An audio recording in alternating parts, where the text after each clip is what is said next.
This thing rocked the ship. I mean, people tell me that they were up on the flight deck, they were knocked to the floor by the explosion. And Jim and I were only 30 feet away from this.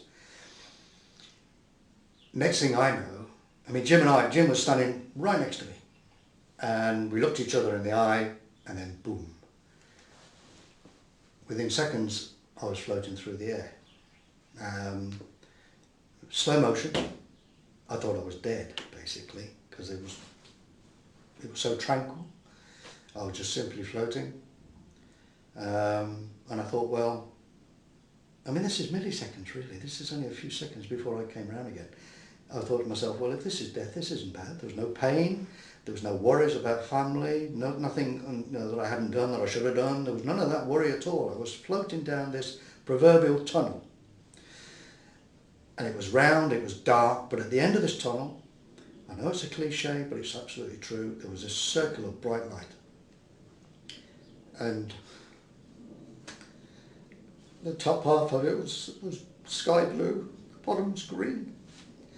And there was a silhouette of my father there, who was waiting for me to arrive, to get down the end of this tunnel. I never got to the end of that tunnel.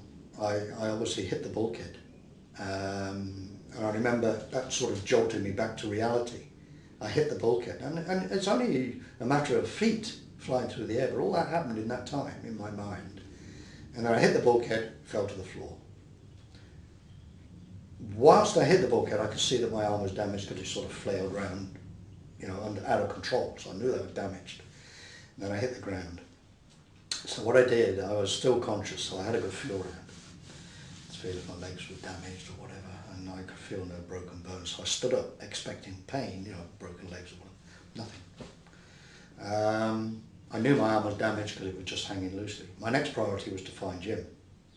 So I was calling out his name, and now we're talking about the ship is on fire now. I'm down inside the ship is on fire, lots of smoke, all those sort of things.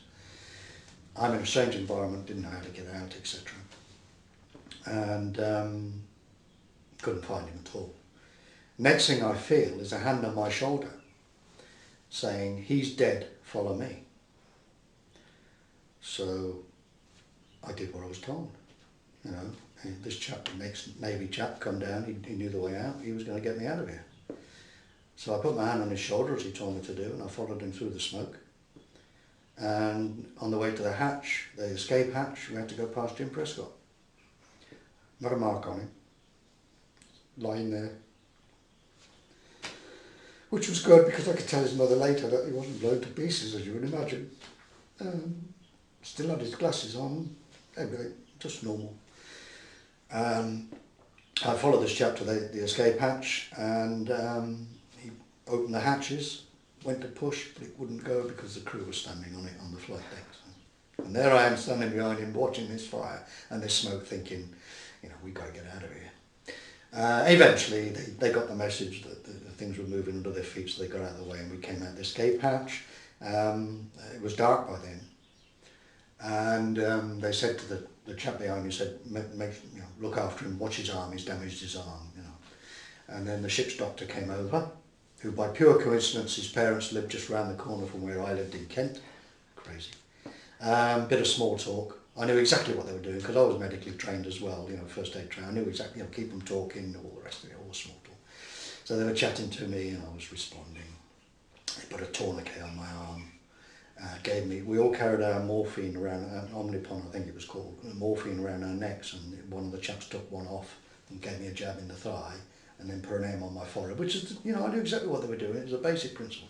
I now know that it was the first time I'd ever done it, but you don't know at the time, because he was one of the medics. And the doctor was chatting away, and I just sat there thinking, get him out, let's get Jim out, go and get Jim out. But they wouldn't. That's not the way they do it in the Navy. He's confirmed dead, they leave him there.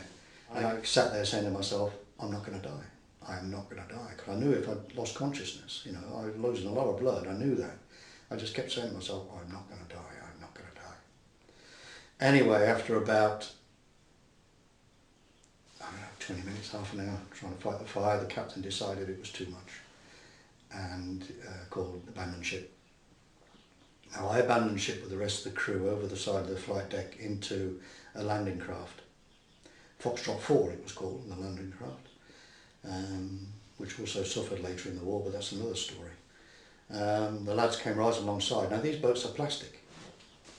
They melt in heat. And I was lying on a stretcher, looking up at the ship burning, and I'd seen nothing like it in my life. The aluminium was floating down like burning paper. It was horrendous. And they kept counting the crew to make sure they got everybody off that was coming off.